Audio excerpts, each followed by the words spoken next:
Estava tão bonito, achei que ia ter mais. Vamos ficar de pé, irmãos, vamos orar em nome de Jesus, agradecendo a Deus por essa manhã tão gostosa, cheio da presença de Deus. Agora, nós estamos diante dos nossos desafios. Já passou toda a sua desculpa, né? Já passou Natal, Ano Novo, férias, Carnaval. Agora vamos trabalhar. Vamos levantar e fazer esse ano acontecer e vamos conquistar tudo aquilo que Deus tem para nós em 2016. Amém? Será um ano de bênção, um tempo de céus abertos, do derramar de Deus sobre as nossas vidas. Vamos orar neste momento em nome de Jesus. Obrigado, Senhor, por esta manhã maravilhosa. Obrigado por esta igreja acolhedora. Obrigado desde já pela oportunidade de estarmos aqui podendo cultuar ao Senhor. Obrigado porque em muitos lugares existem pessoas que gostariam de estar, ó Deus, experimentando a comunhão entre os irmãos. Muitas pessoas gostariam de estar em nosso lugar aqui te adorando. Alguns não podem vir, outros estão enfermos, outros estão internados, outros estão em prisões, outros estão refugiados, mas o Senhor tem nos dado a oportunidade de cultuar a Ti nesta manhã. Queremos Te glorificar. Tudo o que vamos fazer nesta manhã é para a Tua honra e para a Tua glória. Receba as nossas vidas, receba o nosso louvor, receba a nossa canção. Tudo é para honrar o nome do Senhor. Receba-nos em Tua presença nesta manhã, no dia de hoje, nesta semana que começou há pouco, em nome de Jesus. Amém? Glória a Deus. Vamos adorar o nome do Senhor com 2 hinos nesse momento.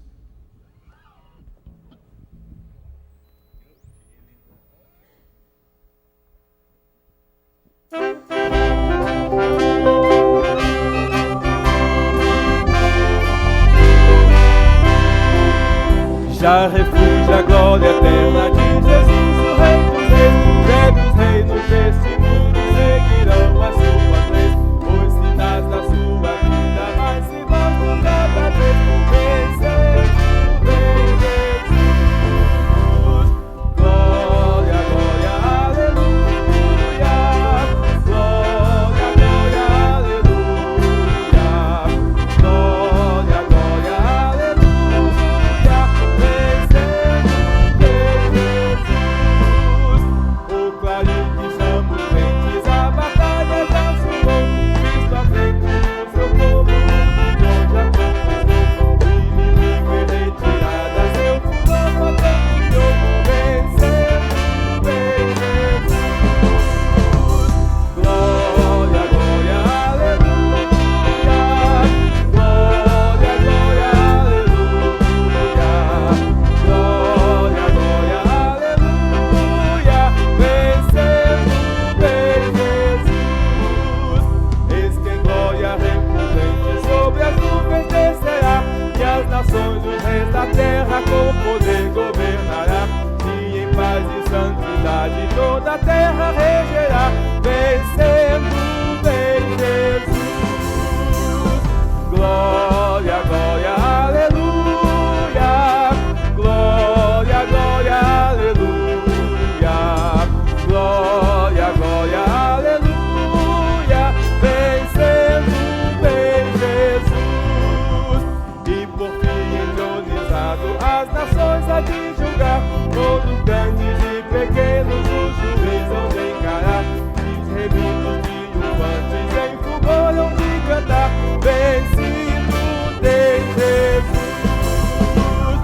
Glória, glória, aleluia. Glória, glória, aleluia. Glória, glória, aleluia. Vencido tem Jesus. Amém? Glória a Deus. Glória a Deus. Jesus está voltando. Está chegando. E quando Ele chamar, fizer a chamada, quem estará lá pronto? Ninguém estará, eu estarei. Quando chamar lá, Doacir, está pronto? Isso, muito bem. Vladimir, está pronto? Muito bem, deixa eu ver aqui mais. Ó, tá. Pronto. Douglas, está pronto? Pessoal da banda aqui, se ele chamar lá, está pronto? Marlon, está pronto? Isso aí. Quando ele fizer a chamada, a gente tem que estar pronto. Né, Jomar? Tem que estar pronto. Parente, Dominique, tem que estar pronto, né? Amém. Então, quando Cristo tocar a trombeta, meio parecido com esses caras tocando aqui, ele vai tocar bem melhor, claro, né? Vocês são bons, mas ele vai tocar melhor ainda. Mas aquele som meio parecido com isso daqui, ele vai tocar a trombeta vindo nas nuvens e vai fazer a chamada final. Eu quero estar lá. E você estará? Amém? Amém. Vamos então cantar. Quando se fizer a chamada, lá estarei.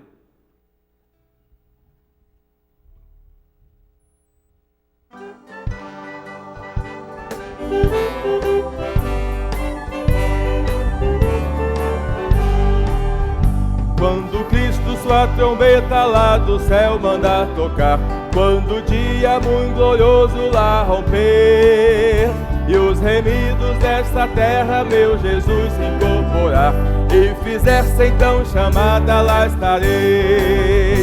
Quando se fizer chamada, quando se fizer chamada, quando se fizer chamada, quando se fizer chamada, lá estarei. Nesse tão glorioso dia, quando o crente ressurgir e da glória de Jesus participar, quando os crentes ressurgidos o saudarem no porvir e fizer-se então chamada, lá estarei. Quando se fizer chamada, quando se fizer chamada, quando se fizer chamada, quando se fizer chamada, lá estarei. Lhe darei, bem forte,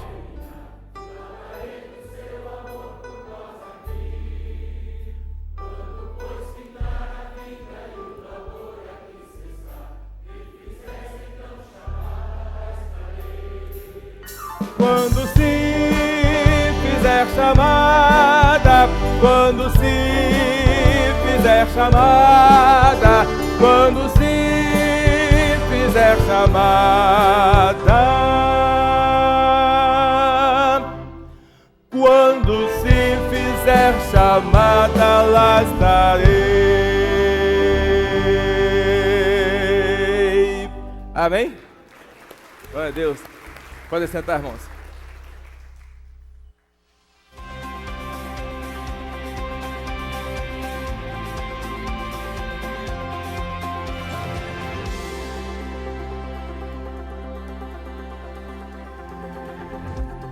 Olá, você é muito bem-vindo aqui na Primeira Batista. Por favor, fique atento às nossas informações e envolva-se. Ouça o que estes pais têm a dizer com a experiência de serem pais discipuladores.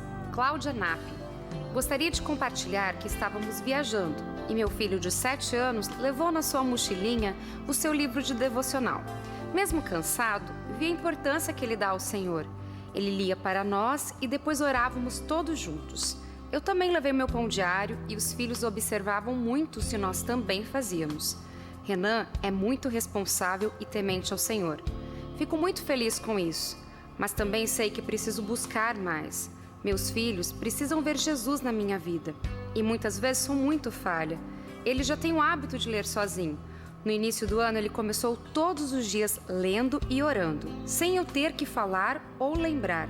Quando vem um amiguinho dele dormir aqui em casa, os dois fazem juntos a devocional e a oração. Eu louvo a Deus. Sei que isso é o começo de uma vida de intimidade com Deus. E este ano queremos fazer o discipulado com eles, com hora e dia marcados. Tentamos ano passado. Muitas vezes fizemos, outras não. Não fomos fiéis, erramos. Não demos prioridade, mas queremos ter esse compromisso regular com eles, pois vimos o quanto já está valendo a pena e fazendo a diferença na vida dos nossos filhos. Parabéns, pais discipuladores! Persistência é a chave para o sucesso. Gostaríamos de agradecer a todos que nos ajudaram a mobiliar o apartamento para nossos missionários da África. Graças à ajuda dos amados irmãos, conseguimos montar todo o apartamento para que a família Petrelli possa ficar no Brasil durante os próximos 6 meses para descanso, cuidado da saúde e promoção missionária. Agradecemos a todos e incentivamos todas as células a se envolverem com o cuidado integral dos missionários. Participe dos Líderes de Missões todas as terças às 18h30 na sala 113.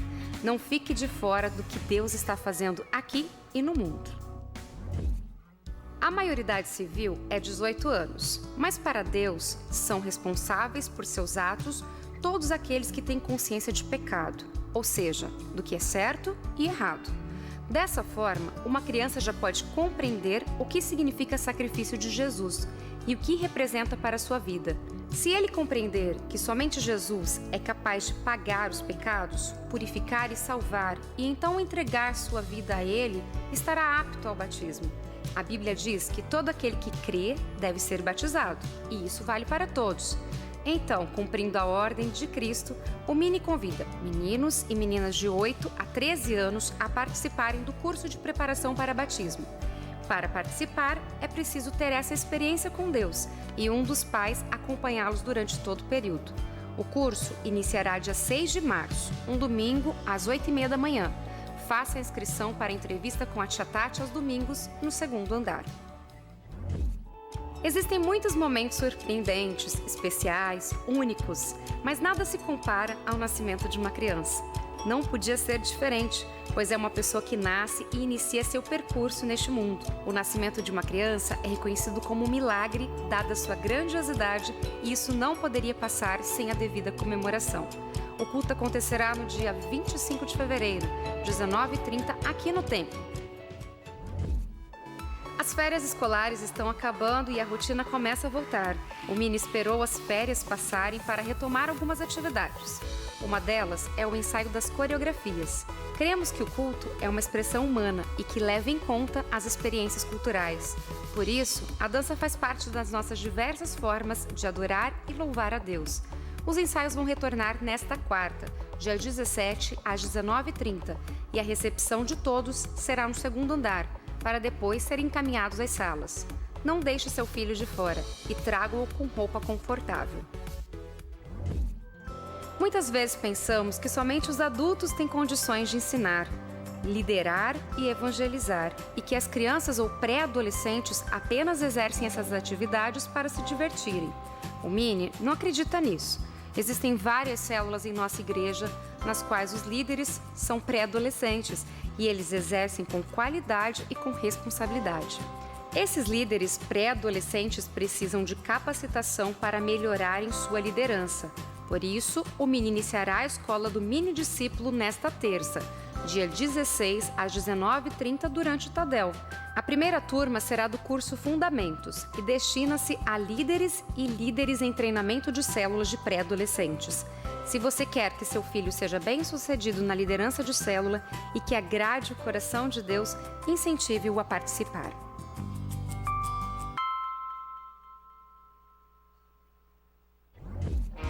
Atenção! As vigílias de oração retornam no dia 19 de fevereiro, próxima sexta-feira, às 22h30. Na busca por santidade e avivamento, busquemos mais a Deus. Vem aí o primeiro bazar do Projeto Nova deste ano e com muitas novidades. Roupas novas e seminovas, calçados, acessórios e artigos de artesanato. Será nesta terça, das 14 às 18 horas, no pátio da igreja. Colabore com esse projeto que tem transformado vidas e histórias. Continue buscando a santidade e o avivamento que vem do Senhor. O nosso informativo fica por aqui. Se você ficou com alguma dúvida, por favor, entre em contato conosco. Consulte o seu boletim ou acesse o nosso site. Deus te abençoe e tenha uma ótima semana.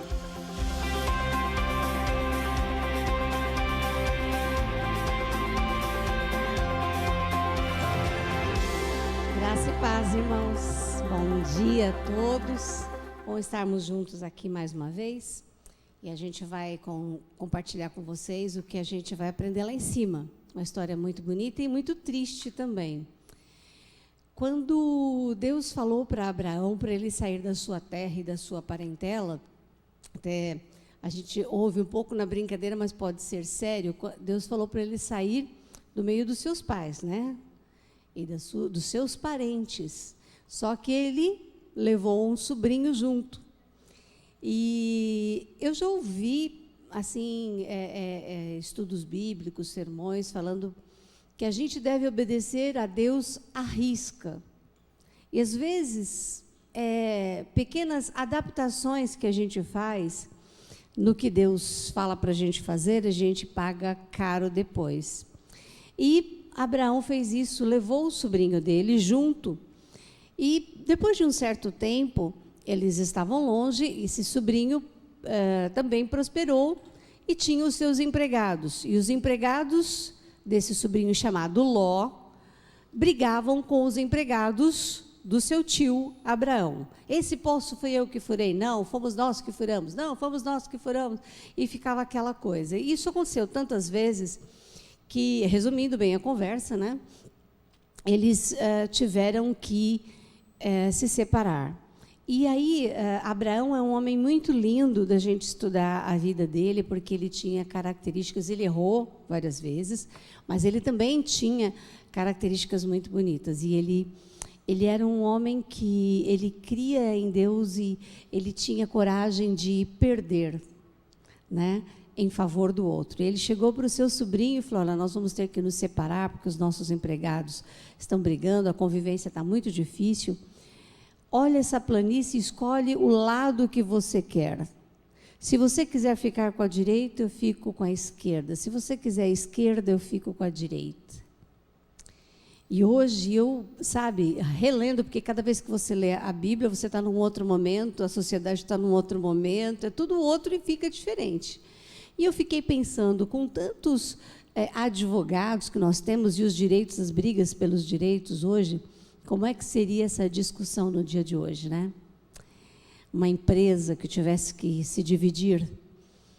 Mas Abraão fez isso, e Ló escolheu o lugar mais lindo. Mas nesse lugar mais lindo, tinham 2 cidades cheias de pecado. E elas tinham muitos pecados, essa cidade. Inclusive, ela tinha muita injustiça social. Nada parecido com hoje? Tudo igual, não é? Muita gente ganhando muito, aliás, pouca gente ganhando muito e a maior parte ganhando nada. E eles também tinham um outro pecado que a Bíblia chama de abominação, que era o homossexualismo. E eles viviam lá e chegou uma hora que Deus avisou Abraão que iria destruir aquela cidade. E Abraão fez uma conversa com Deus, apelando para o coração cheio de misericórdia de Deus e de justiça. E falou: Deus, mas se tiverem 50 pessoas, se tiverem 40, se tiverem 30, se tiverem 10, se tiverem 5, se tiver o Senhor um justo lá dentro, o Senhor vai destruir esse justo junto com aqueles que são injustos, que estão fazendo coisas erradas? E Deus concordou com Abraão e falou: tudo bem, eu não vou destruir essa cidade se tiver um justo lá dentro. E Deus mandou 2 anjos para lá, para falarem com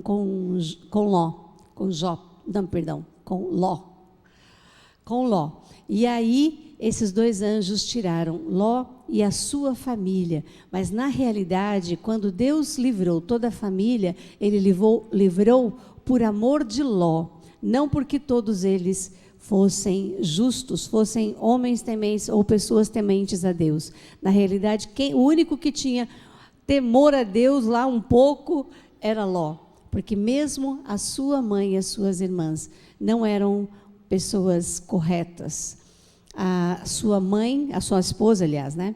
A esposa de Ló, é aquela que olha para trás, e quando ela olha para trás, não é para ver o que está acontecendo. Ela olha com saudade do que ela tinha naquela cidade. Ela preferia aquela cidade com pecado do que ter sido salva por Deus. E aí ela virou uma estátua de sal. E as 2 filhas de Ló depois cometem um pecado muito feio com seu pai. E produzem 2 gerações que foram um problema para Israel. Essa é uma história bonita de ver como Deus tem um coração bondoso. E Deus vai além na sua misericórdia e na sua justiça. Aliás, a sua misericórdia fica acima da sua justiça. Mas Ele é justo também contra o pecado. Ele avisa, aí chega uma hora que Ele fala: agora chegou. Igual papai, igual mamãe, né? Fazia com a gente quando a gente era criança. Tinha a hora do chegou, né? Pois é, nós vamos ficar em pé agora, nós vamos ler o versículo de hoje. Vamos orar. Quero lembrar que 7 a 9 anos vão agora sempre ir para o quarto andar, porque eles cresceram muito, não cabem no segundo mais. E a tia Tati, depois que terminar a nossa musiquinha, a tia Tati fica lá na sala, na porta, esperando os seus garotos. Vamos ler o versículo então? Tu és o juiz do mundo inteiro, e por isso agirás com justiça. Gênesis 18, 25c. Antes, só um negocinho que eu lembrei. Eu fui o ano passado para São Paulo, e também em julho. Estava, gente, um terrorismo em São Paulo por causa de água. Vocês não fazem ideia. Eu tomava banho, minha filha ficava cuidando quanto tempo eu estava tomando banho. Não, mas olha, a água que cai, porque era água com... aquele boiler, né? Então um pouco é água fria, então tinha que pôr o balde para aquela água que estava caindo, aí tirava o balde para depois entrar na água quente. Era tudo muito regrado, as pessoas olhando quem jogava água na varanda, porque fotografava os carros passando pela cidade para ver quem estava gastando água. E eu saí de lá e falei, filha, eu vou orar para Deus mandar chuva. E eu comecei a orar como Abraão. Eu falei, Deus, quantos servos teus tem aqui? O Senhor vai deixar isso aqui virar um caos? Se São Paulo quebrar, quebra o Brasil. Não pode, é pelo Brasil, não é por São Paulo. E os teus servos? E a tua igreja que está aqui? E até minha filha falou, mãe, eles erraram. O São Paulo tem que pagar pelo que fez com a natureza. Eu falei, filha, eles erraram, mas Deus é misericordioso. Eu vou pedir por chuva. E eu ficava assim monitorando, quando começaram aquelas chuvas, fiquei monitorando como é que estava lá o Cantareira, se tinha subido, se não tinha. E é tão gostoso ver quando Deus ouve as nossas orações e a sua misericórdia triunfa sobre a justiça. Pai, nós te louvamos porque a tua misericórdia triunfa só sobre a justiça, não só com Ló, mas em toda a história dos evangelhos, Pai, do Velho Testamento, no Novo Testamento, e depois até os dias de hoje, a tua misericórdia tem sobrepujado a justiça. E nós ficamos tão felizes de seguir um Deus assim, que é amoroso, que nós podemos chegar e falar, Deus, perdoa, perdoa, perdoa, não faz isso. Ó Deus, e hoje nós queremos colocar nas tuas mãos o Brasil e o mundo com essa praga, ó Deus, do Zika vírus, da dengue, Senhor, da chikungunya. Ó Deus, nós somos teus servos e o Senhor nos colocou para interceder por este mundo, para não deixar que esse mundo se deteriore. Ó Deus, por isso nós estamos aqui pedindo em nome de Jesus, livra as mulheres de terem os seus bebês com microcefalia. As televisões não têm mostrado foto de bebês assim, porque é uma coisa muito chocante. Dá muita pena ver um bebê recém-nascido que a gente vive falando que é lindo, que gracinha, quando nasce com a microcefalia. Oh Deus, é tão chocante. Oh Deus, e nós vamos ter quase uma geração de bebês com problemas mentais, vivendo tantos anos, sendo tão pesado para a sua família, e os pais morrendo de amor por aqueles bebês doentes. Ó Deus, é tão triste. Eu sei que o Senhor está corrigindo o nosso país, o Senhor está corrigindo o mundo. Ó Deus, mas nós te pedimos por misericórdia, a mesma misericórdia que o Senhor lançou sobre Ló, que o Senhor lançou sobre tantas pessoas na história da humanidade. Pai, que o Senhor derrame a sua misericórdia sobre nós, perdoa o pecado do nosso país, perdoa-nos, Senhor, não deixa que essa praga continue, Pai. Ó Deus, em nome de Jesus, nós intercedemos pelo país. Pedimos também, ó Deus, pelo Ministério Infantil, pelas crianças, que o Teu Espírito Santo esteja lá, traduzindo essa mensagem de uma forma gostosa, mostrando que, por mais que as coisas sejam difíceis, o Senhor vai proteger aqueles que são Teus. Graças nós te damos pela Tua palavra. Nós entregamos este dia nas Tuas mãos, em nome de Jesus. Amém. Vamos receber então as crianças e os pré-adolescentes lá na porta com a tia Tati.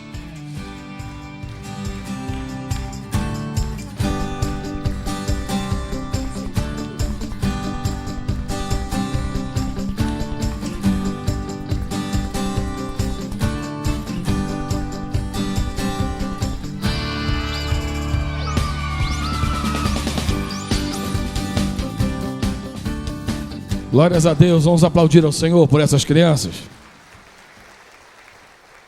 Glória a Deus, pode se assentar. Eu amo essa geração, que além de ser cheia do Espírito Santo, vai ser ela que vai pagar o INSS durante a minha aposentadoria. Então eu peço a Deus para eles trabalharem bastante, ganhar bastante dinheiro, para ninguém quebrar o INSS quando eu for me aposentar, em nome de Jesus, né? Eu trabalhei e vou merecer, pelo menos, comprar meu remedinho da artrite.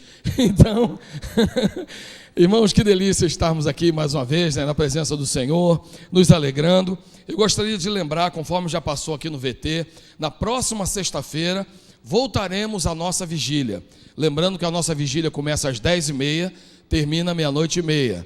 Então, como são muitas pessoas aqui na igreja, fica um ambiente extremamente seguro para você vir orar, buscar a presença do Senhor, vir aqui estar com o Senhor pelo Senhor, amém? Temos aprendido isso, desenvolvido essa consciência de não virmos para a igreja apenas para ficar pedindo bênção. Nós não somos pedintes, nós somos filhos de Deus. Os meus filhos não são pedintes para mim, eles não ficam de joelho, clamando, chorando, negociando. Como é horrível para um pai quando o filho diz: pai, se eu estudar, você vai fazer o quê? Ué, vou continuar te dando casa para morar e comida para comer. Não tem você não está me oferecendo nenhuma vantagem em estudar, né? Mas às vezes a gente tem que negociar com os nossos filhos.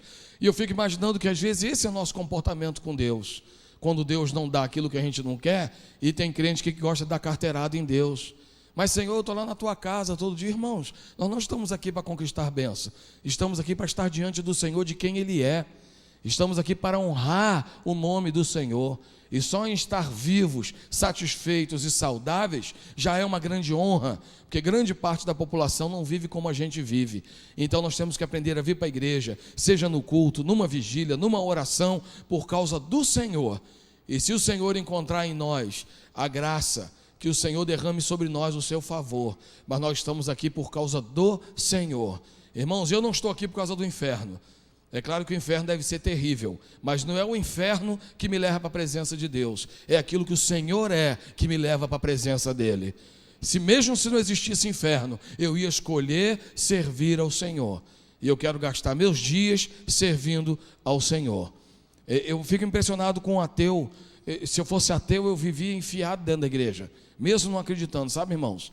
Porque, olha só, se Deus existe, se Deus não existe, eu vou perder 80 anos da minha vida aqui na casa de Deus, mas perdi só 80 anos. E o ateu que não serve a Deus, se existir Deus, ele vai perder a eternidade. Então, é melhor eu servir a Deus toda a minha vida, no final ver que foi uma furada, do que achar que não existe Deus, não vou servir a Deus e tanta coisa que eu vou perder pela eternidade. Então prefiro estar na casa do Senhor. É até uma decisão inteligente, mas não é só por causa disso não. Eu não tenho dúvida nenhuma que o Senhor existe. Eu sei em quem tenho crido. Eu sou fruto de milagres e você também é fruto de milagres. Então nós devemos buscar ao Senhor. Buscai ao Senhor enquanto se pode achar. Então se pode achar o Senhor aqui, venha no culto, venha durante a semana, esteja na sua célula e venha no momento em que nós vamos estar em vigília, em nome de Jesus, amém? Eu gostaria de conhecer agora os nossos convidados. Quantos estão aqui nesta manhã que não são membros desta igreja, mas estão aqui hoje nos visitando porque foi convidado para estar aqui, ou mesmo você que não foi convidado por uma pessoa, mas com certeza está aqui porque foi atraído pelo Espírito Santo, foi convidado por Ele. Onde estão essas pessoas? Por gentileza, me perdoe se isso te traz algum constrangimento, mas fique de pé que nós gostaríamos de conhecê-lo nesta hora, em nome de Jesus. Onde estão? Olha, gente, quanto convidado, olha, maravilha. Aqui tem mais alguém? Olha só, irmão, foi tanta gente que levantou para cumprimentar a nossa convidada que eu achei que todo mundo era visitante. Amém, uma convidada ali. Deus abençoe a senhora, querida. Seja bem-vinda, em nome de Jesus. Amém? Vamos assistir agora o nosso momento missionário a respeito do ministério que é desenvolvido entre os indígenas. Vamos assistir.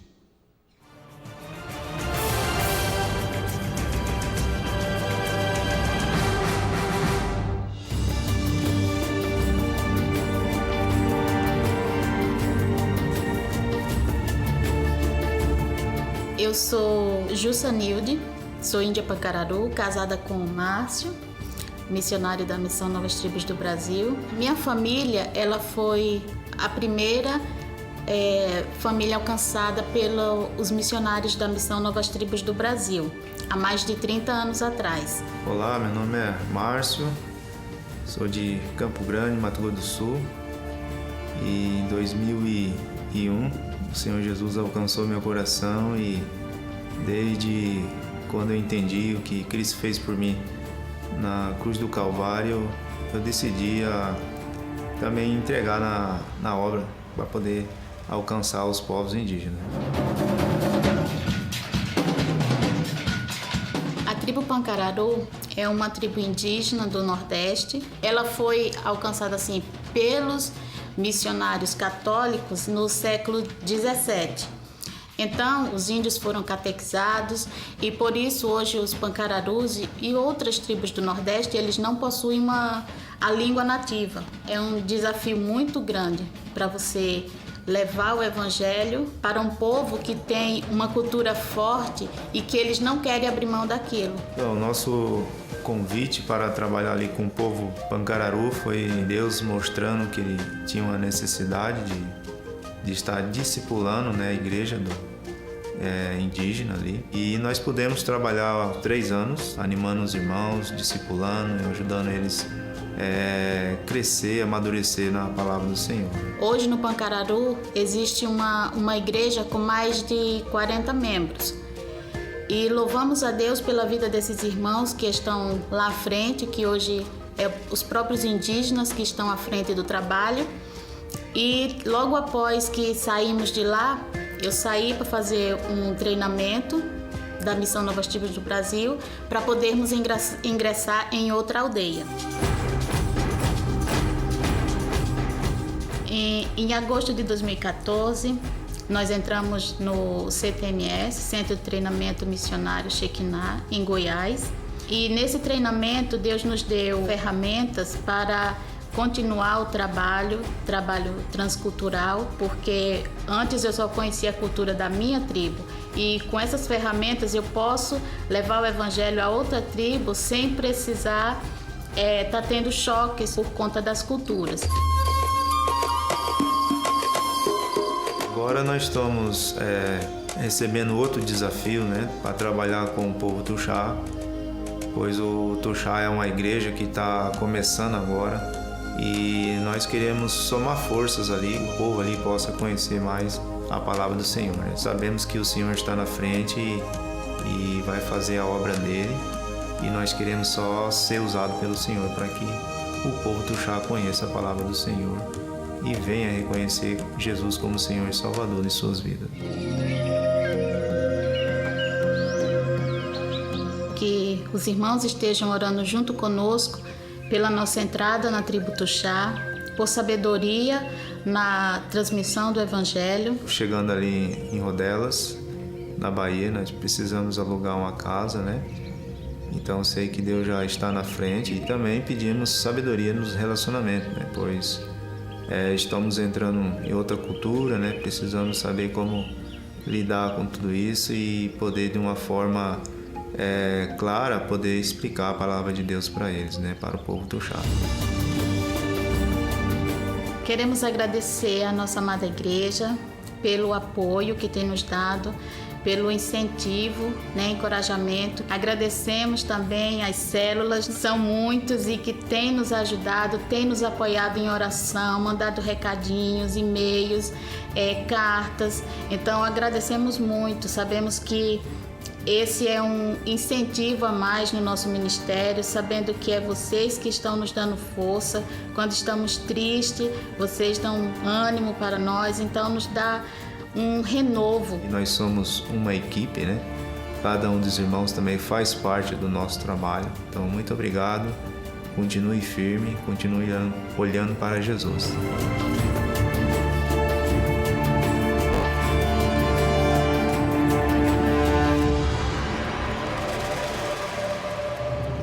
Glórias a Deus. Vamos aplaudir ao Senhor por esse casal tão abençoado. Casal dedicando a sua vida A obra do Senhor é um exemplo para nós, né, irmãos? Uma época que nós vivemos todo mundo querendo para si, construindo para si, só pensando em si. Nós vemos um rapaz tão novo, olha só, em 2001 ele teve conhecimento do Evangelho, já está lá produzindo vidas, discípulos, sendo agentes de transformação. E o Senhor quer te usar onde você está.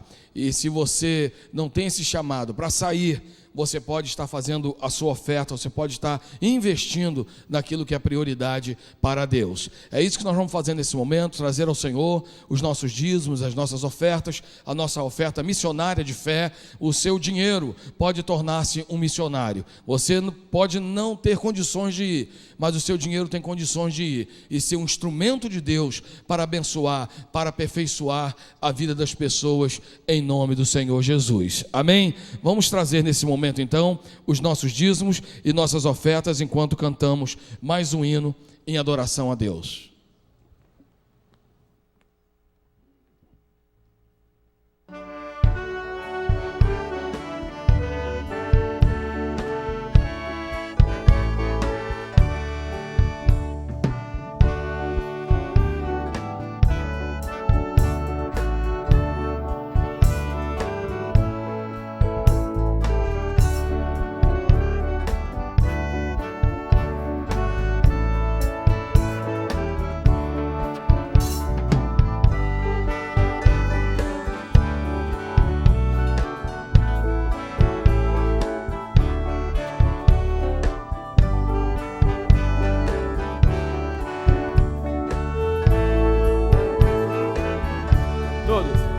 Não sei porque de Deus o amor a mim se revelou, por que razão o Salvador pra si me resgatou. Mas eu sei em quem tenho crido e estou bem certo que é poderoso pra guardar o meu tesouro até o dia final. Ignoro como o Espírito convence-nos do mal, revela Cristo, Verbo seu, Consolador real. Mas eu sei em quem tenho crido, estou bem certo que é poderoso pra guardar o meu tesouro até o dia final. Não sei o que de mal ou bem é destinado a mim, se maus ou áureos dias vêm até da vida o fim. Mas eu sei em quem tenho crido e estou bem certo que é poderoso pra guardar o meu tesouro até o dia final. E quando vem Jesus, não sei se breve ou tarde vem, mas sei que meu Senhor virá na glória que Ele tem. Mas eu sei em quem tenho crido e estou bem certo que é poderoso pra guardar o meu tesouro até o dia final.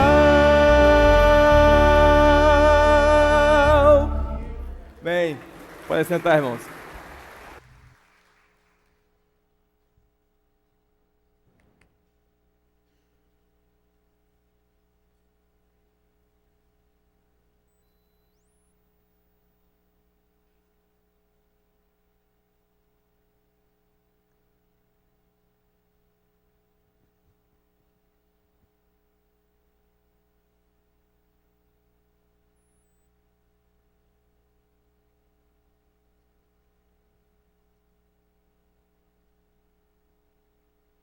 Paz, eu quero paz, paz,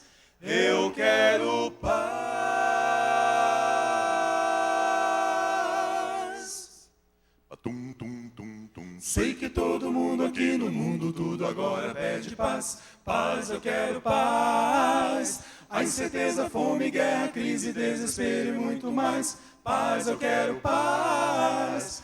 Passa, vai e vem correndo atrás, olhando o próprio coração. Paz, eu quero paz. Assolado, destruído pelo mal, perdido e sem razão. Paz, eu quero paz. Paz completa que vem de Jesus, sustentada em seu poder. Ergo os olhos e vejo essa luz. Usa-me, Senhor, para essa paz fazer. Tum, patum, patum, patum, patum, patum, patum, patum.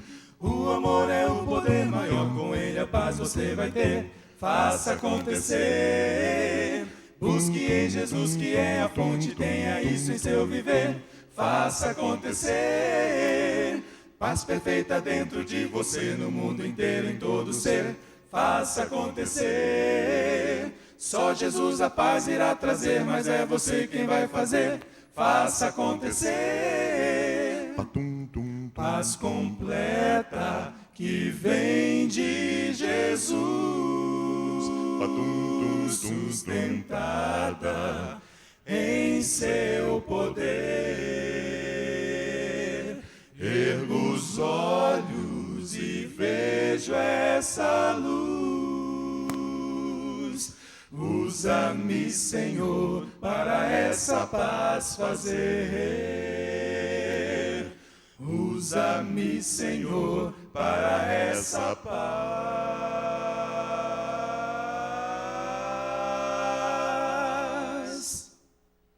Tum, tum, tum, tum.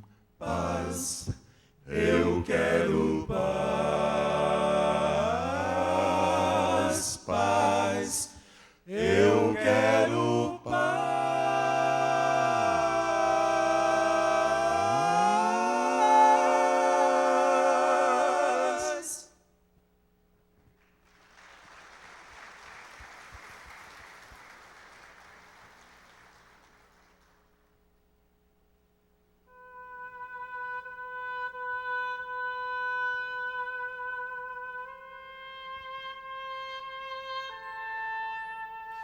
Já ouvimos tantas vezes sobre a volta de Jesus.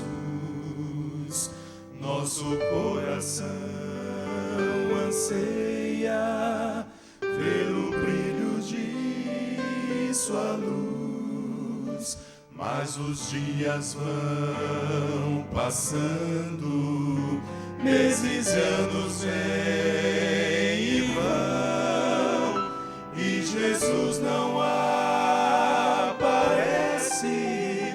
Temos esperado em vão, os sinais vão se cumprindo com incrível precisão. Nossa fé está segura na divina inspiração. Já está chegando o dia quando Deus se erguerá do seu trono de justiça, e a Jesus então dirá: Filho, vai, chegou a hora.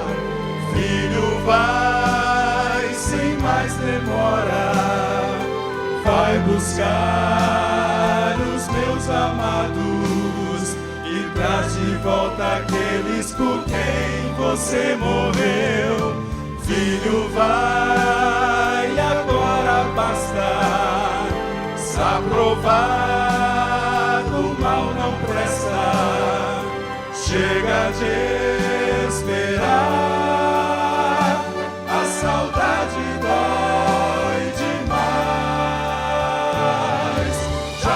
preparei a casa, já preparei a mesa. Filho, me traz de volta quem criei, quem perdi na cruz.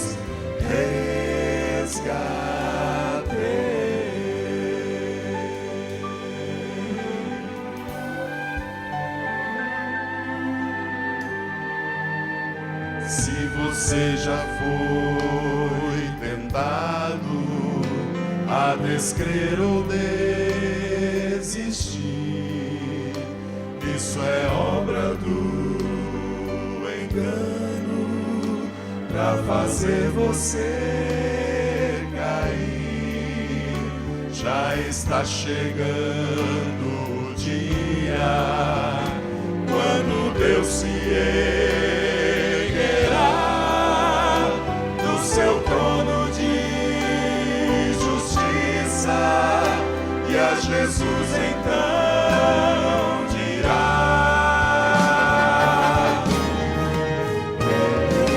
Filho, vai, chegou a hora. Filho, vai, sem mais demora. Vai buscar os meus amados e traz de volta aqueles por quem você morreu. Filho, vai, agora basta. Está provado, o mal não presta. Chega de esperar, a saudade dói demais. Já preparei a casa, já preparei a mesa. Filho, me traz de volta quem criei, quem perdi na cruz.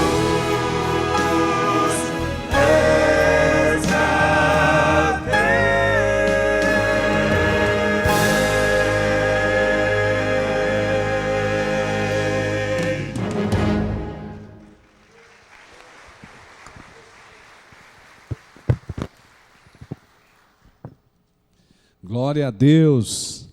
Música do céu é música linda, né, amados irmãos? Ainda mais cantada por quem sabe, né? Glória a Deus, porque Ele deu dons e talentos aos homens. Louvado seja o nome do Senhor Jesus.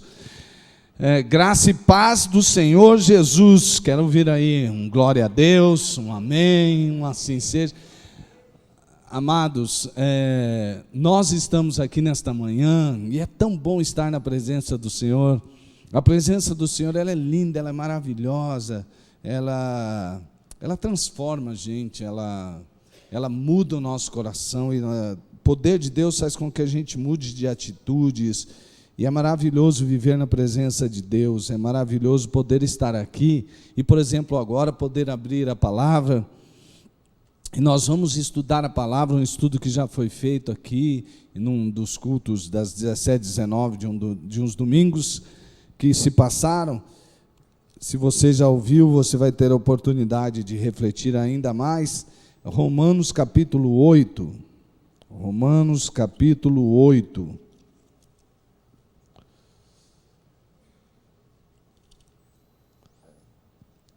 Os irmãos podem abrir ou acessar na carta de Paulo aos Romanos, capítulo 8.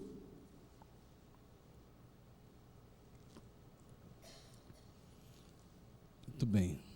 Nós vamos ter também algo, antes de ler, queria desafiar você, através de algo que duas pessoas muito especiais, estudiosas da palavra de Deus, disseram, só para tentar provocar um pouco também o seu pensamento.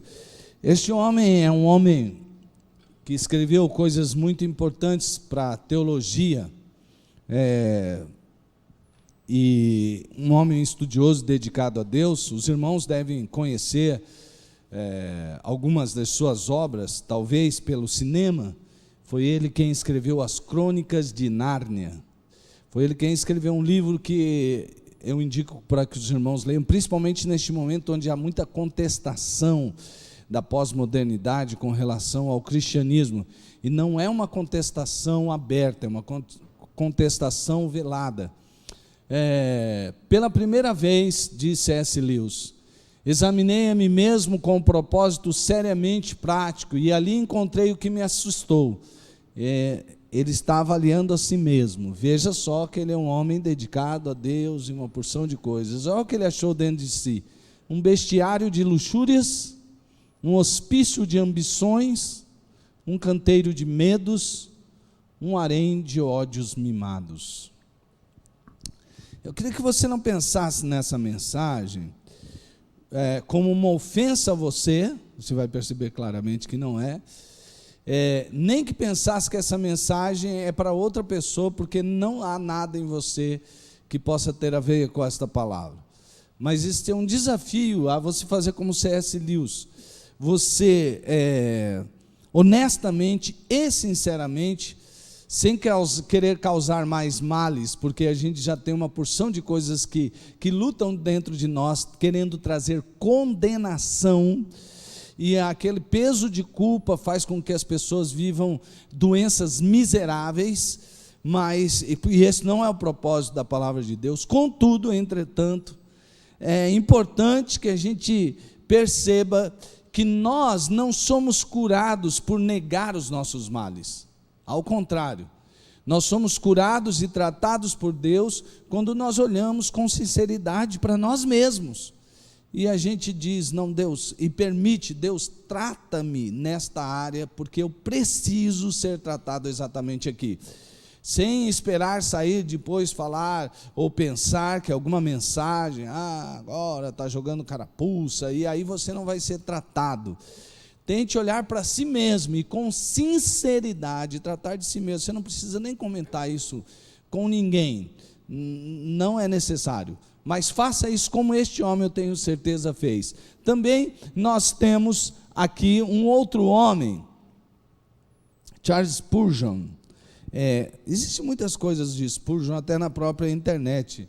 Você pode procurar várias coisas, mas ele é muito conhecido por causa da sua teologia que fala a respeito da eleição do homem. É um tema muito importante também neste mundo que as pessoas não sabem de onde vem, nem para onde vai, e por isso muito menos o que estão fazendo aqui, por isso se entregam aos prazeres momentâneos e vai, porque não tem sentido mesmo, então vamos para qualquer lugar. É importante que a gente leia e reveja o chamado de Deus e o propósito de Deus para a nossa vida. Ele diz assim: mais fácil crer que um leão tornar-se a um vegetariano do que acreditar que um só pecador seja regenerado sem a obra do Espírito Santo. Então, por que eu estou falando isso assim, com todo carinho e amor para os irmãos? Porque é um tratamento que estou fazendo constantemente com a minha vida. Porque eu falei da primeira parte do que C.S. Lewis refletiu. Porque é necessário. Mas também é necessário perceber que não somos nós quem damos jeito a nós mesmos. Não existe essa possibilidade. Nós somos aquelas pessoas que necessitam de uma obra restauradora. Nós nascemos em pecado, o mundo ao nosso redor está em pecado, a natureza, até mesmo a natureza sofre por causa do pecado humano. Isso é notório e talvez muito mais notório nessa época do que em qualquer outra época. Tudo está em degradação porque está sem Deus. A partir do momento que nós notamos que há algo de errado conosco e nos enchemos de culpa ou tentamos tratar isso com várias coisas sem dependência de Deus, aí é mais fácil acreditar que um leão vai virar vegetariano, porque não existe essa possibilidade. Não tem jeito da gente conseguir se salvar, da gente conseguir ser totalmente regenerado e santificado sem a obra do Espírito Santo. Por isso, no capítulo 8 de Romanos, apesar de não parecer tanto, a pessoa principal é o Espírito Santo. É a obra que o Espírito Santo está fazendo em Cristo Jesus, por causa da graça de Cristo Jesus, o Espírito Santo está fazendo uma obra na igreja. Sem Espírito Santo não tem igreja, ou sem Espírito Santo, ou sem o agir, sem o mover do Espírito Santo na igreja, a igreja vai morrendo, ela vai desfalecendo, ela é uma igreja frágil, fraca, e vai só entrando em decadência. As próximas gerações que vêm depois de uma igreja que foi viva por causa da operação do Espírito Santo, mas deixou de se render ao Espírito para que o Espírito Santo faça a obra, é uma igreja que está fadada ao fracasso, porque a próxima geração terá coisas muito melhores do que a vã religiosidade de seus pais.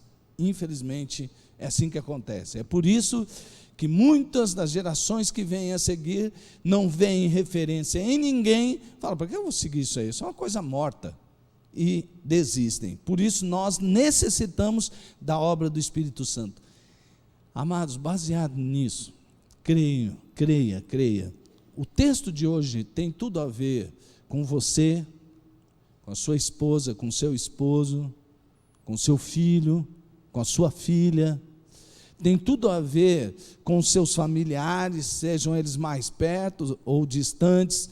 Tem a ver com o que Deus quer fazer através de você, no tocante a seus vizinhos, no tocante a essa cidade e a essa situação caótica pela qual passa nosso país. Eu não achei uma palavra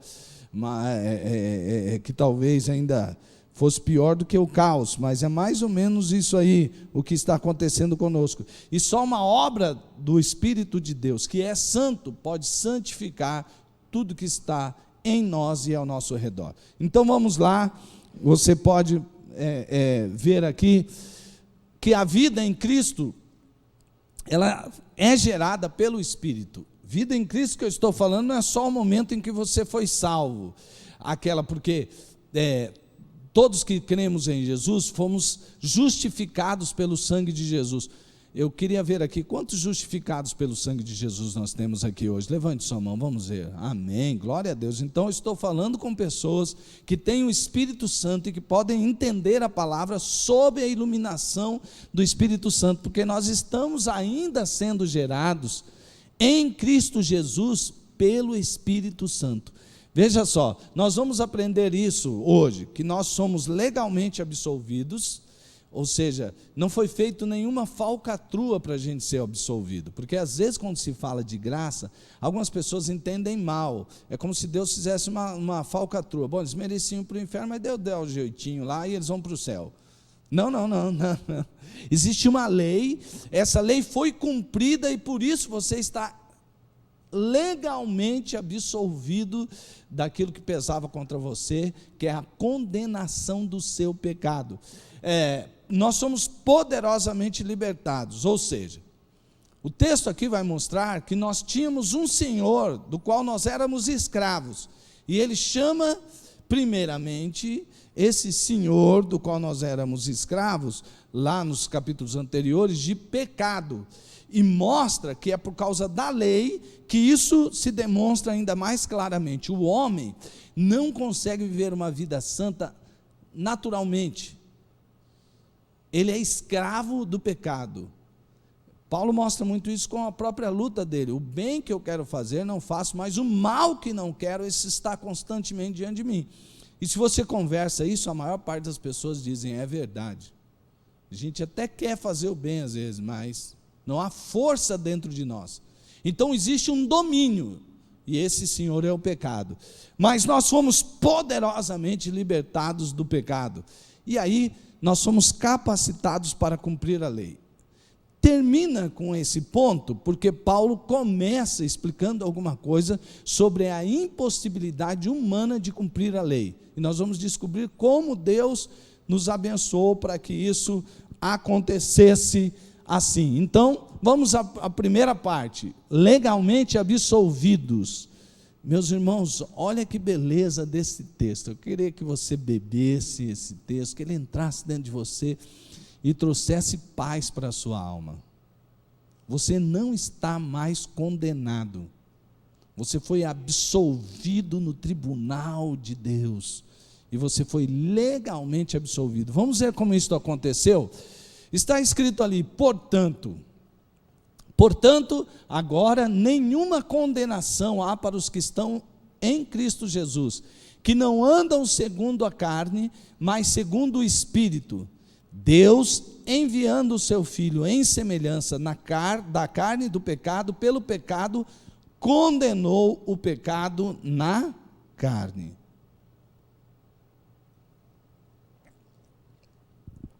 Quantos já tinham ouvido a leitura desse texto e a explicação dele aqui nesta manhã?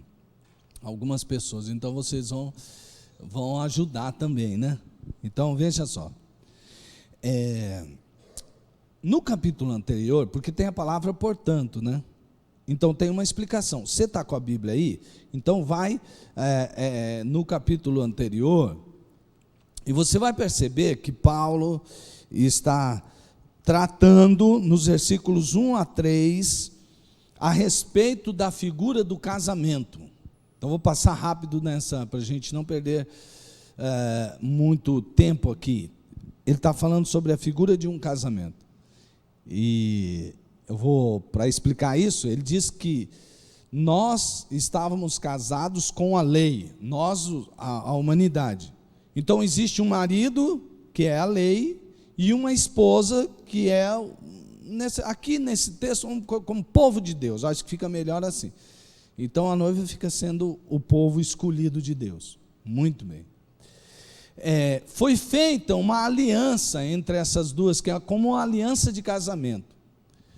E aí Paulo está dizendo assim, a lei, ela é boa, perfeita. Contudo, com quem a lei se casou, que somos nós, nós não somos bons, nós não somos perfeitos. Então esse casamento tem a tendência a dar errado, não por causa da lei, porque ela é boa, porque alguns que, interpretando mal Paulo naquele tempo, dizia que Paulo falava que a lei não era boa, e jogava o povo judeu contra Paulo. Então ele está dizendo, não, necessariamente, se eu precisasse dizer em Deus que a lei não presta, eu diria, mas não é esse o caso, a lei foi dada por Deus e ela é boa. Só que nós não conseguimos fazer o que a lei manda, nós não conseguimos. Se você pega os 10 mandamentos, todos nós vamos ser pegos em alguma daquelas coisas lá. Alguma parte dos 10 mandamentos nós já descumprimos. Então, amados irmãos, prestem atenção aqui. Para ficar bem claro isso daí, o pastor Augusto Nicodemos fez uma novela sobre isso aqui, e eu vou tentar fazer uma novela em cima da novela dele. É a novela de um casal que não dá certo, né? Olha só, é assim, alguém que é totalmente bom e perfeito, se casa com alguém que é imperfeito, mas antes de casar ele diz assim, olha, se você se casar comigo, eu te prometo, você terá uma vida cheia de paz, de prosperidade, de amor, você vai ter tudo o que você precisa, mas você precisa estar agindo 100% correto. Então você quer essa vida que eu posso lhe dar? Se você cumprir todas as leis, todas as regras, é fatal que você se dará bem em tudo. Mas você tem que cumprir 100%. Uma proposta, a pessoa aceita o casamento, diz, não, claro, para ter essa vida que você tem para me oferecer, eu me caso com você. Muito bem, chega lá e diz assim, então é o seguinte, vou te dizer, ó, você casando comigo, quando você for passar a minha roupa, você vai ter que fazer isso, você vai ter que passar ela perfeitamente. Minhas camisas têm que ficar lisas como papel.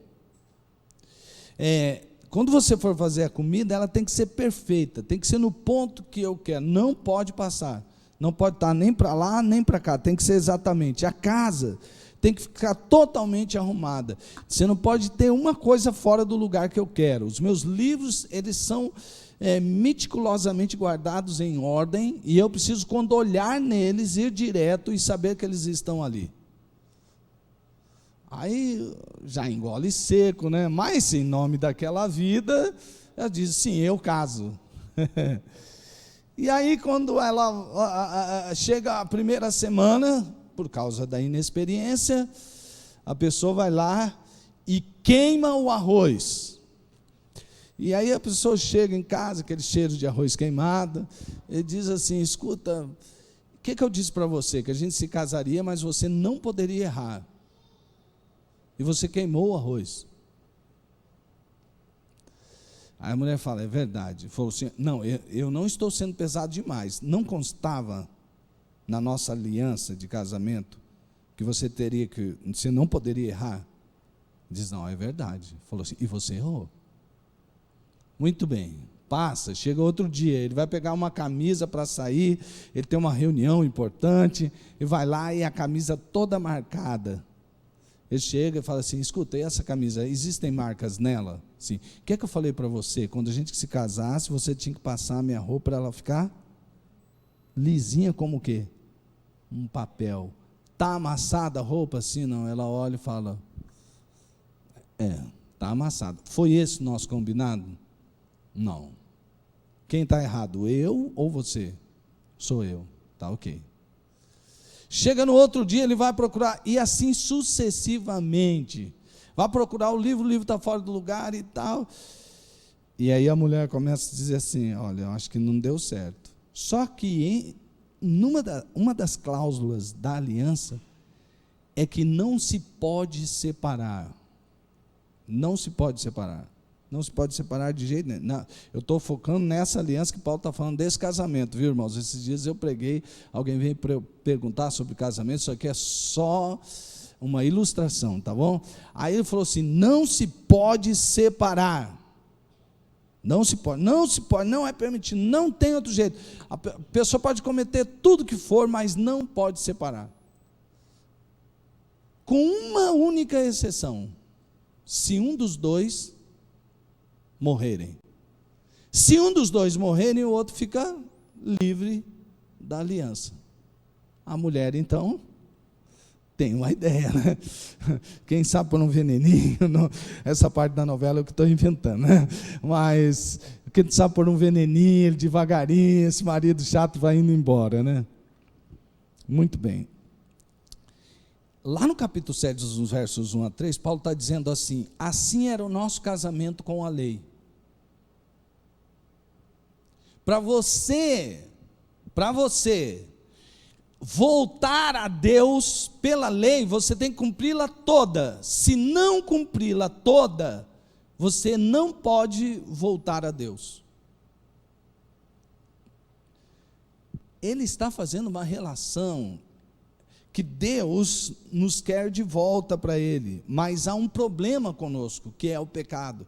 E Deus não tem comunhão com o pecado. Então, isso significa que alguém nesse casamento tem que morrer. Pois bem, como se mata a lei? A lei não pode ser envenenada.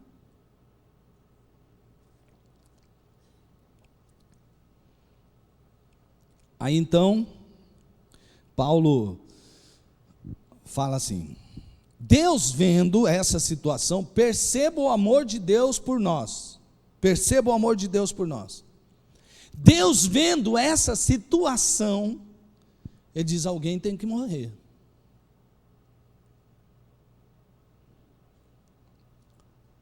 E eu tenho um noivo melhor. E eu preciso tirar essa noiva da mão desse noivo e entregar um outro noivo para ela. Sabe o que Jesus fez? Ao invés dele pedir: ó, alguém tem que morrer aí, se a esposa, no caso, morre o objeto do amor de Deus. E esse assunto não tem saída. Gente, como é que alguém, no caso, lembrando, como é que uma esposa vai viver sobre esta lei? Ela não vai conseguir, porque ela não é perfeita. Jesus envia seu Filho, Deus envia seu Filho Jesus, e Ele vem e morre numa cruz. Aí você pode perguntar: mas quem precisava morrer era a mulher ou o marido. Quem está morrendo ali? Jesus. Mas sabe o que Jesus está fazendo? Ele toma sobre si todos os nossos pecados, e em Cristo Jesus nós morremos. E quando a gente morre em Cristo Jesus, a lei se torna viúvo. E aí a lei não tem mais o poder de condenar, não porque a lei foi absolvida, mas porque ela foi cumprida. Porque na lei só se podia pagar de um jeito o pecado, através de derramamento de sangue. E Jesus derrama o seu sangue por nós lá na cruz, para nos ter de volta. Para que Jesus precisava fazer isso? Qual é a falta que a gente vai fazer para Deus? Porque, sabe por quê, amados irmãos? No nosso mundo de hoje, onde o relacionamento é calcado apenas do enquanto você serve para mim está tudo bem, se você não serve mais para mim você está descartado, é assim.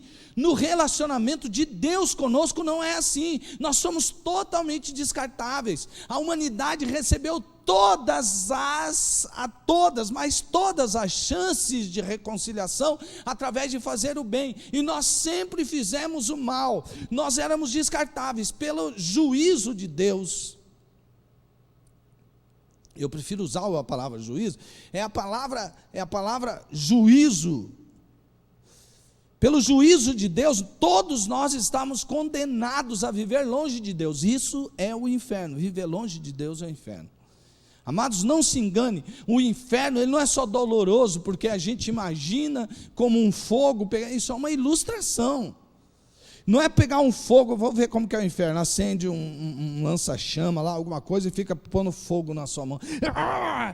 Pois é, assim que vai ser o inferno, você vai ficar queimando assim, e a gente imagina aquele tipo de dor. Não quero ir para o inferno. O inferno não é inferno porque não dói porque tem fogo, como o fogo que queima a sua mão. O inferno dói porque Deus não está lá, e sem Deus não há vida.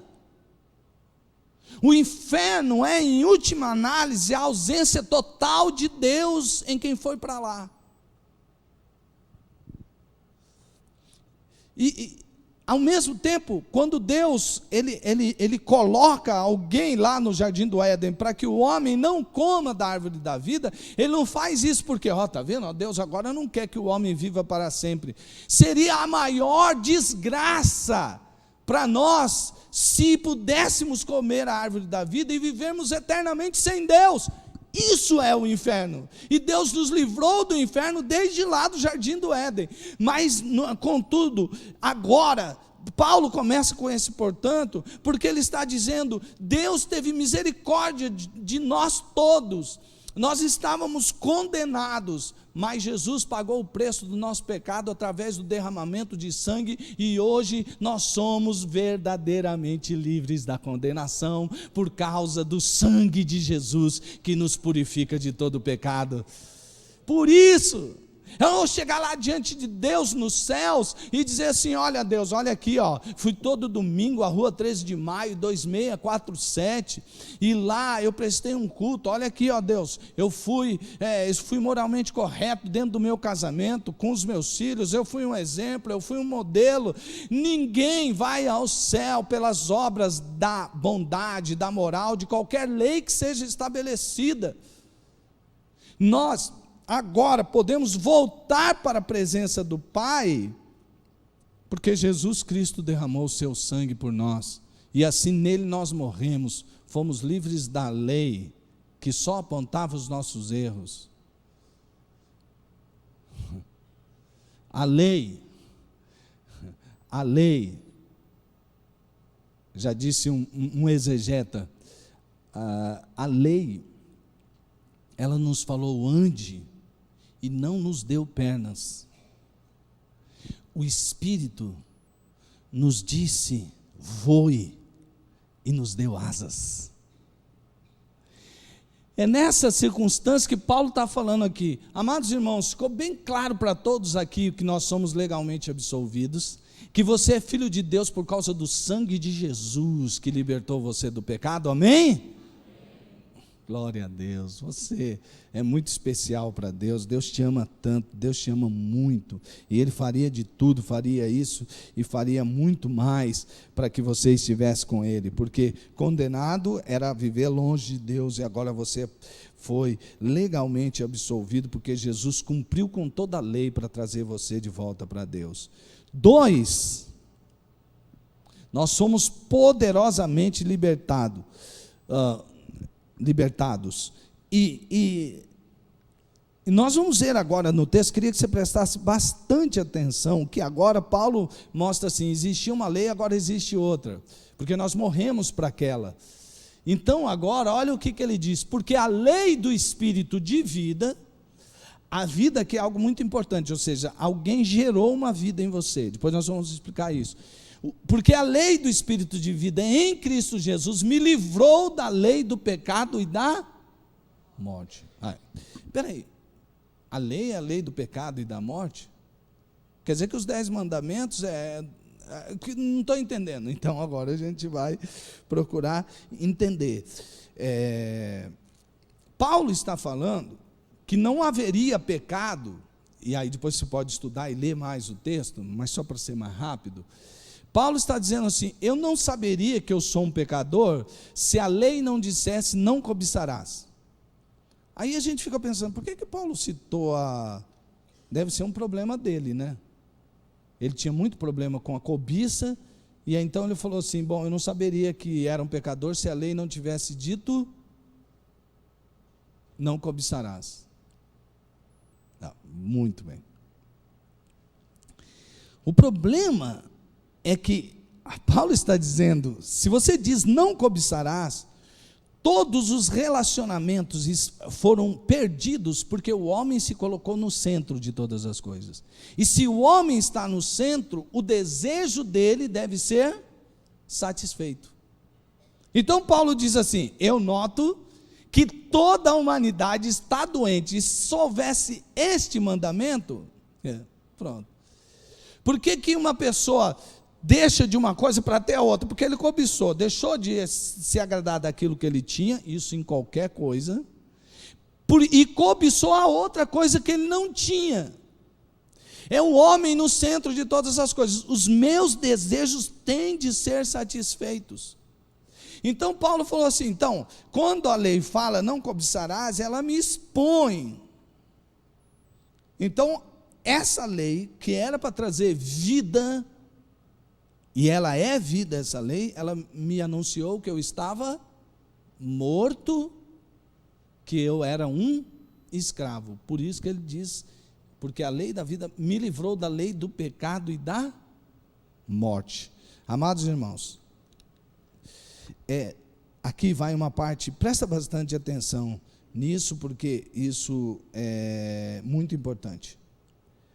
Sobre essa questão da lei da vida, presta atenção aqui, e eu vou tentar, que Romanos é um pouquinho assim, vou tentar explicadinho para você assim, ó. Paulo está dizendo aqui assim, a lei tentou gerar uma coisa que não era da sua própria natureza. Explicar, ó. Por exemplo, quantos aqui podem dizer que são perfeitamente bons e que só faz o que é bom? Ninguém nem arriscou levantar a mão, nem pedir também. É bom todo mundo ficar assim, do jeito que está. É isso que Paulo está falando. Nós somos incapazes de fazer tudo que a lei mandava. Então eu reconheço que não há em mim poder e força disso. Por quê? Porque eu não sou da mesma natureza que a lei. A lei veio de quem? De Deus. E Deus pôs uma lei para que o homem, em cumprindo aquela lei, vivesse de bem com ele e com o seu próximo, e pudesse ser próspero. Mas nós não conseguimos cumprir a lei. Isso significa que, como a lei é boa e perfeita, e eu não sou bom e perfeito, eu não sou da mesma natureza da lei. Aí você fala assim, natureza, o que isso significa? A pessoa que fez esse óculos, que criou esse óculos, que fabricou, seja lá o que for. Quando ele estava fazendo, se foi um homem ou uma mulher, ele criou alguma coisa que é da própria natureza? Isso aqui é da natureza humana? Não, sabe por quê? Porque é plástico, porque é coisa, não é. Nós não fomos criados assim. Então isso aqui não é da própria natureza humana, ela é uma criação humana. Isso aqui não foi gerado de dentro do homem, no sentido de que é a sua imagem e semelhança.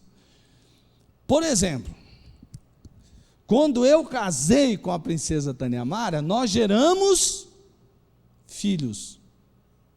Nós não geramos o carro que nós temos, nós não geramos a casa onde nós moramos, ou qualquer bem que nós tenhamos aqui na terra, nós não geramos. Nossa geração é o Felipe e o Gabriel, por isso eles são nossos filhos. A lei não podia gerar alguém que fosse dela própria, porque nós não somos dessa natureza.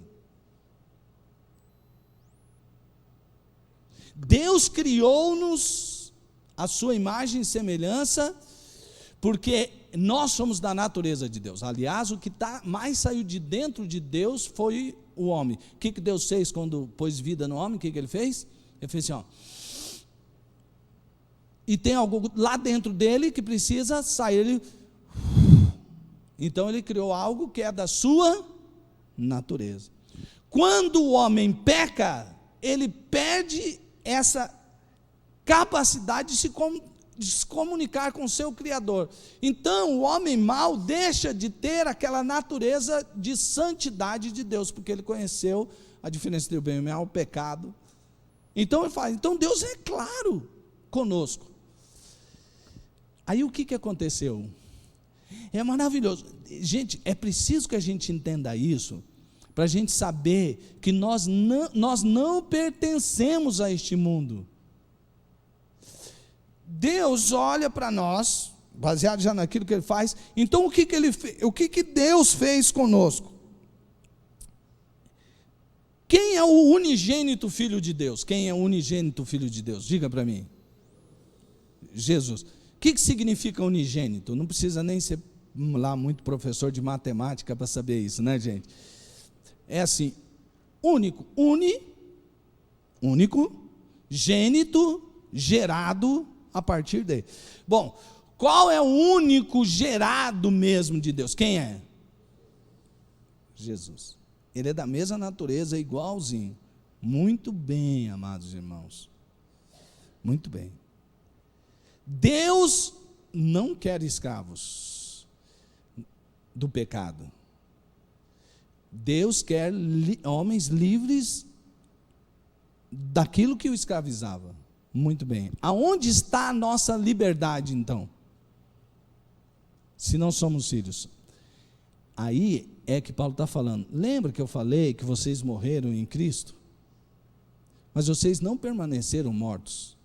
Assim como Cristo ressuscitou, vocês ressuscitaram. Em quem nós morremos? Em quem? Em Cristo Jesus. E em quem nós ressuscitamos? Em? Qual foi o poder que tirou Jesus Cristo da sepultura? O poder do Espírito Santo. Sabe qual foi o poder que nos fez nascer de novo? O Espírito Santo. Sabe o que é? Nós temos a semente de Deus, assim como Jesus. Você fala, como que doideira é essa? Vou explicar a você.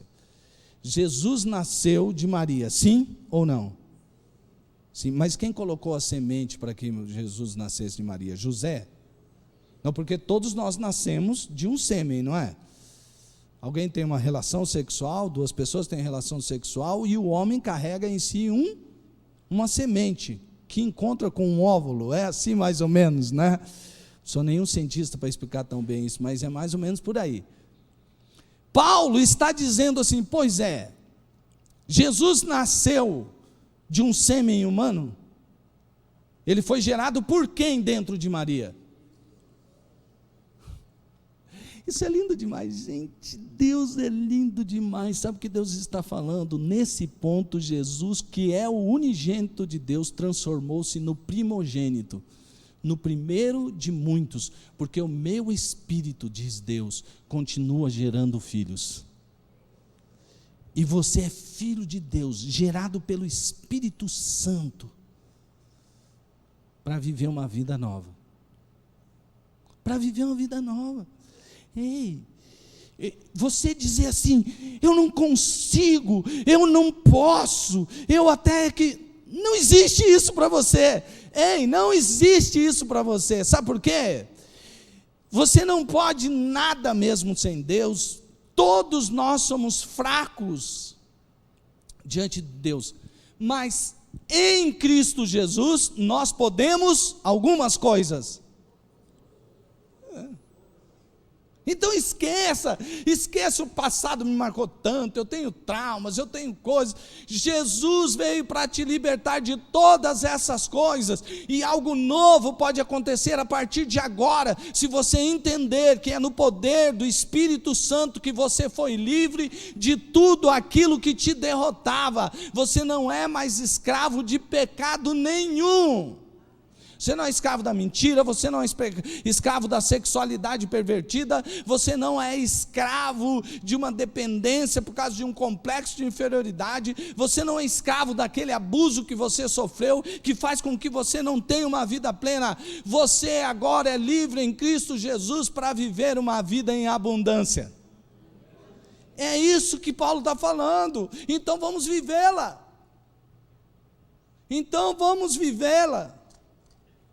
E é aqui que a coisa começa. Paulo está falando, então, naquele casamento a gente conseguia cumprir a lei? Não, porque a lei disse, anda e não me deu pernas. Mas agora o Espírito está dizendo, voe, e me deu asas. Agora aquilo que eu não conseguia fazer pela simples lei moralista, aquele legalismo todo que diz, você errou, agora eu posso fazer no poder do Espírito Santo. Paulo, a seguir, você pode continuar lendo o texto, ele vai dizer nos textos a seguir insistentemente que o cumprimento da lei qual é? O final do cumprimento de toda a lei, qual é? Qual é o mandamento que ele citou, que disse assim, por isso que eu estou condenado? E faça essa ligação. Portanto, que era impossível a lei, visto como estava enferma pela carne, Deus, enviando o seu Filho em semelhança da carne do pecado, pelo pecado condenou o pecado na carne de quem? De Jesus, não necessita mais de explicação, para que a justiça da lei se cumprisse em nós, que não andamos segundo a carne, mas segundo o Espírito. Então, espera aí, por que é que Paulo disse então que agora nós cumprimos a lei? Muito bem. Jesus está ensinando, e ele vai ensinar em que se cumpre todos os mandamentos. E ele resume como? Como, amados irmãos?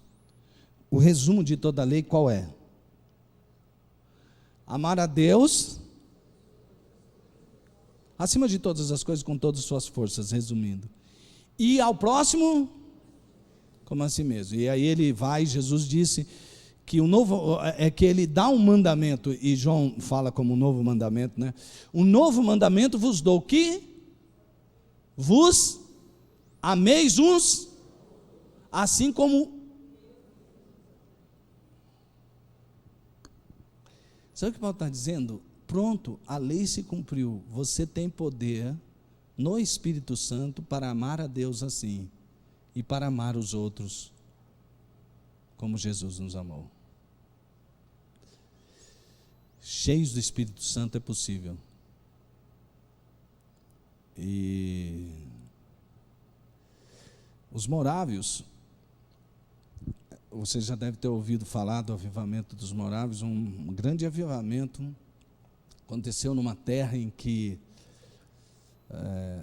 hoje é a Sérvia. por alguns refugiados que foram para aquela terra e conheceram o amor de Deus e foram transformados pelo amor de Deus. E aí então, transformados pelo amor de Deus, eles começaram a ter perspectiva diferente sobre o que era amar a Deus e o que era amar ao próximo. E depois que Deus transformou aquela comunidade, eles pensaram assim: nós não podemos guardar isso só para nós. Nós precisamos ir ao mundo inteiro falar desse amor de Deus. Ninguém impôs essa lei para eles, porque eles foram alcançados pelo amor, eles queriam amar como Jesus nos amou. E principalmente por terem em mente aquilo que Paulo falou, que tem que ter em nós as mesmas compaixões que havia em Cristo Jesus. Portanto, tenham a atitude de Jesus, que subsistindo na forma de Deus, não se usurpou, não se aferrou à sua posição de Deus, antes humilhou-se a si mesmo, tomando a forma de homem, e ele foi servo, e como servo ele morreu na cruz, para nos servir. E eles entenderam disso e disseram: agora então Jesus chegou a nossa vez. E eles queriam evangelizar todos os povos. E eles chegaram num ponto em que eles queriam sair para ir a evangelizar uma ilha, e tinha um dono essa ilha. E ali tinham seus escravos e tudo mais, naquela época de escravatura.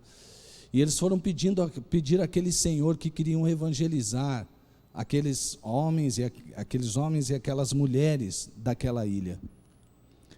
E aquele homem disse assim: não, ninguém entra na minha ilha. Ninguém entra na minha ilha. Eu disse: não, como não entra? Não tem gente lá? Sim, mas vocês não vão querer entrar do jeito que eles entraram. Assim, quem entrou na sua ilha? Não, só escravos meus entram naquela ilha. Porque eles disseram que o propósito era pregar o Evangelho. Claro que podia entrar seus convidados e as pessoas que eles quisessem para fazer o que eles queriam fazer. Mas, fora os seus amigos e convidados, só podia entrar naquela ilha escravos. Sabe o que aquele povo fez? O que aqueles homens e mulheres fizeram? Eles disseram assim: pois então, nós vamos tornar seus escravos. Gente, quem que vai fazer isso? Você é livre. Aí você fala assim: eu me proponho a ser escravo. E eles disseram para os seus familiares: nós vamos e vocês não vão mais nos ver, provavelmente. Porque nós vamos para lá para evangelizar, porque se não entrar ninguém lá, aquele povo vai morrer sem conhecer o amor de Deus. E nós vamos para lá e vamos nos entregar por eles. E foi aquela choradeira na despedida, a saída no porto e tudo mais. E aqueles familiares realmente nunca mais viram aquelas pessoas.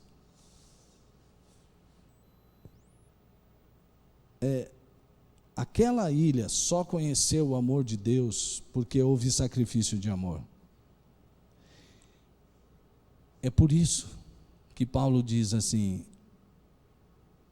toda a lei e o legalismo que a envolve não foi capaz, com toda a sua força, de nos fazer cumprir aquilo para o qual nós fomos criados.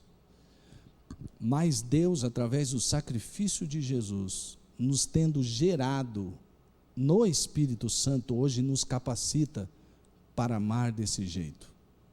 Senão ninguém faz. Que Deus nos abençoe. Que constrangidos por esse amor com o qual Ele nos salvou, nós saiamos do centro e coloquemos Jesus no centro da nossa vida. E que nós verdadeiramente deixemos de querer dar rumo para a nossa vida, sendo senhores de nós mesmos, porque nós somos maus senhores. E deixemos verdadeiramente Jesus tomar o seu lugar na nossa vida de Senhor, porque Ele é o Senhor do amor, e Ele vai gerar esse amor, e pronto, a lei está cumprida. Vamos ficar em pé, amados irmãos, vamos orar. Feche seus olhos. Senhor Deus, em nome de Jesus, nós nos entregamos a Ti, Senhor, para que a Tua palavra se cumpra em nós. Oh Deus, não vai ser pela persuasão humana. Eu me esforcei ao máximo que eu tive, e eu creio que o Senhor me deu capacidade além do que a que eu tenho. Mas palavras são palavras apenas. Eu te peço, ó Deus, que o Teu Espírito Santo gere dentro de cada um aqui, ó Deus, algo que não vem pela capacidade intelectual de entender simplesmente uma palavra, que vá também além das nossas emoções, se nós sentimos ou não sentimos, mas que o Teu Espírito gere vida na vida de cada um aqui. Que assim seja, Deus, e que a Tua palavra cumpra o propósito para o qual ela foi anunciada. Em nome de Jesus. Amém. Amém. Louvado seja Deus, meu irmão. Se assente um pouquinho em nome de Jesus. Nós teremos ainda o pós-lúdio e logo depois eu estarei ali à frente para cumprimentá-lo.